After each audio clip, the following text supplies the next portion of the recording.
प्यारे भाई और बहनों, मेरा नमस्कार स्वीकारो। हम आज के लिए आपके लिए कल हमने मोती जरा के बारे में बताया था, आज हम आपके लिए टाइफाइड के बारे में बता रहे हैं। तो इस बीमारी के बारे में सुनिए।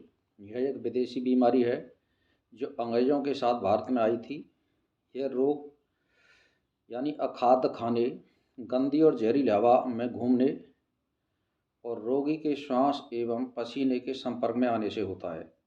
इसमें पहले जाड़ा लगता है और फिर आलस और थकान, गिलानी, बेचैनी और कमर दर्द, प्यास, जी मिचलाना और सिर दर्द आदि होता है। इसमें होठों पर पपड़ियाँ पड़ जाती हैं।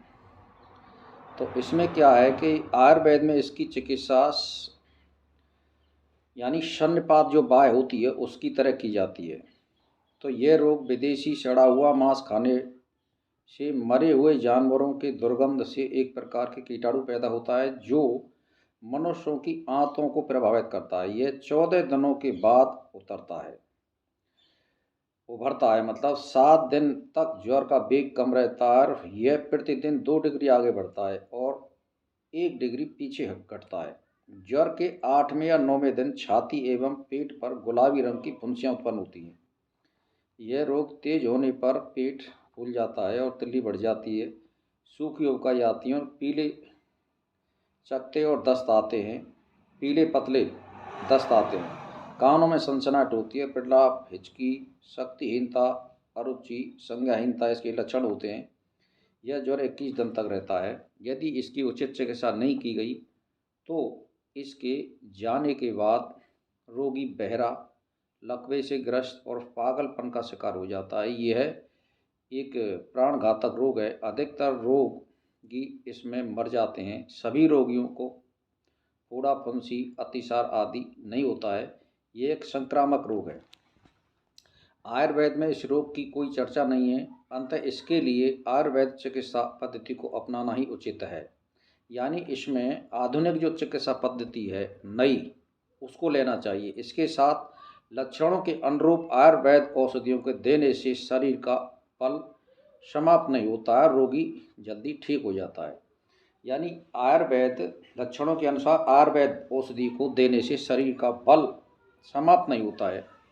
तो इसमें क्या है कि आप लक्षणों के अनुसार चिकित्सा करनी पड़ती है। इसलिए इसमें कोई एकदम इलाज नहीं है कि इस दवाई को दे दो, उस दवाई को। लक्षण होंगे वैसे ही इस रोग में दवाई दी जाती है। जैसे मान के चलिए किसी को निमोनिया है तो इसमें जैसे सौंठ है, काकड़ा सिंगी है, ये देसी दवाई दी जाती है। नीम ग्लो है, ये दिए जाते हैं। और मान के चलो सर्दी से जिसको बुखार आ रहा है और कभी बुखार उतर जाता है, कभी चढ़ जाता है, कभी बढ़ जाता है, कभी घट जाता है, तो इसमें जो है करुआ चरायता जिसको बोलते हैं, और जो है महासुदर्शन चूर्ण इसको दिया जाता है। और इसमें कुटकी, इसका काढ़ा दिया जाता है। और इसमें सौंठ, बूरा, काली मिर्च और नौशादर बराबर पीस करके ये भी लिया जाता है। इससे भी ये सही हो जाता है। लेकिन ज़्यादातर इसके बारे में हम निश्चय नहीं कर सकते। जैसे लक्षण होते हैं हम वैसे ही दवाई देते हैं। तो इसका मतलब ये है कि इस रोग को किसी बढ़िया अगर हो जाता है किसी आदमी के टाइफाइड, तो इसको बढ़िया अनुभवी किसी रोगी से इसको दिखाइए।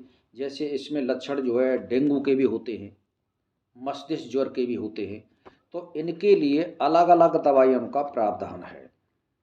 जैसे मान के चलिए कि डेंगू या मस्तिष्क ज्वर में सर्वप्रथम लक्ष्य देकर यानी नशे देकर मस्तिष्क को शुद्ध करना चाहिए डेंगू में। इसके बाद रक्त शोधक और दस्तावर दवा देनी चाहिए।